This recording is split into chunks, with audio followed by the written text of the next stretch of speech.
নমস্কার বন্ধুরা, সবাই কেমন আছেন? সিম্পল সুবর্ণার ফার্স্ট ডে ফার্স্ট ব্লগে আপনাদের সবাইকে স্বাগত। কেমন আছেন জানাবেন। আর এটি আমার প্রথম ব্লগ। অনেক ভালোবাসা দেবেন, পাশে থাকবেন। আর আজকে আমরা বিশেষ একটি জায়গায় যাব, তো রেডি হয়ে নেব। চলুন আমাদের সাথে।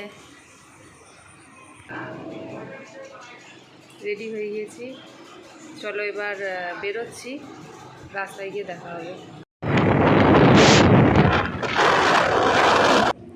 ডেস্টিনেশন ছিল তারকেশ্বর। NH-34 ধরে চলেছি।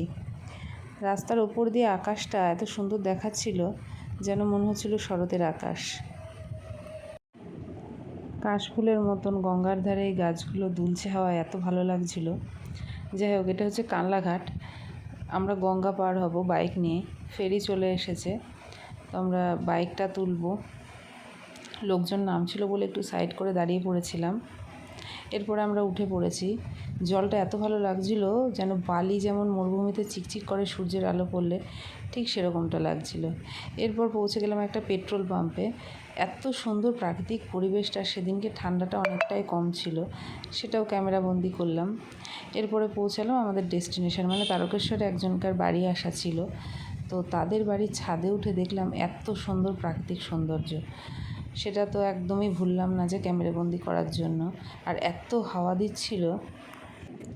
ওখানের কাজ মিটিয়ে এবার বাড়ি ফেরার পালা। বাড়ি ফেরার পথে পড়ল দামোদর নদী। নদীর ওপরে ব্রিজটা দাঁড়িয়ে এত সুন্দর লাগছিল।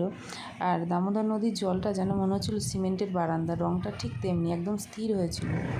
এরপরে হাজব্যান্ড আর আমি গিয়েছিলাম, তো একটু ক্যামেরাবন্দি করার চেষ্টা করছিলাম। আপনাদের সাথে পরিচয় পর্ব চলছে যে আমাদের ফ্যামিলি মেম্বারদের সাথে, তো আমি আর আমার হাজব্যান্ড একটু ক্যামেরাবন্দি হওয়ার চেষ্টা করলাম।